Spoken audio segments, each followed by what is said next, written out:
Hey guys, you know the difference between time and money? That is replenishable. If you got laid off from your job today or you lost your job, what's the first thing you can do? You can file unemployment. You can get a check coming in. You see, with all this inflation and everything else, we had money handed to us because of a pandemic. Now, I'm not saying that that wasn't a good thing. That helped a lot of people out.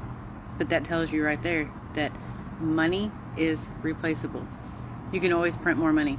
The government's been doing it for years and years. We don't get our time back.